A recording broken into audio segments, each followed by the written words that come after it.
Hi everybody, it's Mary Marcotte, and I am going to make a little video today because I've had people ask me how do I quilt some of my quilts, and I'm going to tell you it is very improv.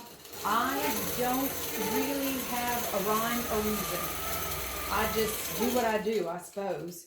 So I'm going to explain it as I go. I'm going to try to think out loud, as we used to say when I was teaching. First, I lay down or quilt down, in this case a stem, because I am working on feathers right now. And then I decide which way my feathers are going to go.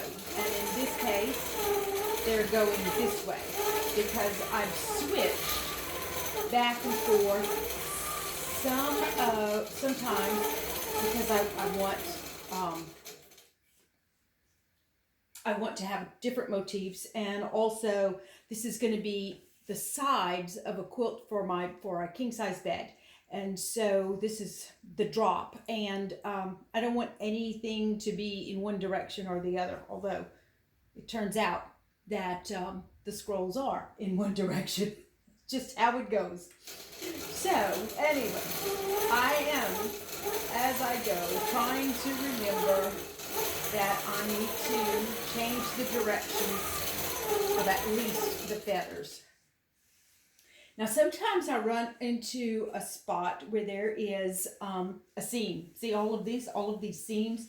I try to lay down as many stitches as I can right on top of the seams when possible, but because of the way that I'm quilting today, and because I know this is the drop of the quilt, it's not going to get much use. I'm not worrying about it as much.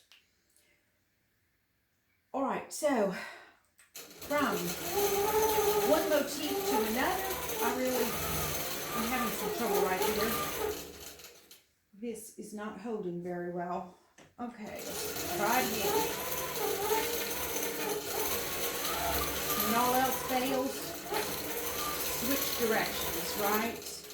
Or do something different. There we go. We're just going to drop in some crazy leaves, feathers right there. And then I'm going to go to the other side. This is going to be almost the end of the quilt. Now I happen to sometimes, very rarely, I will just happen to follow a line really well. That is almost an accident.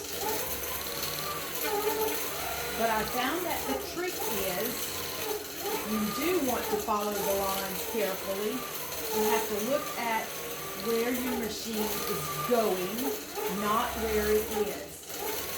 So you have to look at those lines. Ooh, there's something in there. You have to look at those lines before your machine gets there. And that is an ugly mistake. And you know what? That's an ugly mistake that is going to stay. I am not one to take stitches out only if I just cannot stand it at all will I take them out. Alright, there we go. We're at the end. Oops, I can't go any further. I'm at the end. So I'll take my, cut my thread and move over to these scrolls. I'm just moving across the quilt slowly here, but it goes very, very fast. It doesn't matter to me if it's feathers or scrolls, it's going to go fast. And I don't know why. If I can see that. I don't know why. It's so easy and so fast for me. I guess mostly because I just do anything and I don't worry about whether or not it looks good. It all blends after a little while. Okay. Oh, I meant to tell you that I am using 100 weight thread, both in my needle and in my bobbin. And I hate to do this, but I hate this. Oh my goodness, it is hard to work with. It's so tiny and skinny or thin or whatever you want to call it. It's almost as bad as my hair. I don't worry about scrolls, which way they're going. I pretty much just drop them in. Sometimes that center has a point. Sometimes it's kind of rounded. And sometimes I'll do this, which is I'll kind of like make a little hook kind of thing. Notice that I am not trying to make them even. In fact, I kind of on purpose make them uneven because it adds dimension and also it's easier. Let's go with easy almost every time. There we go. Another one here.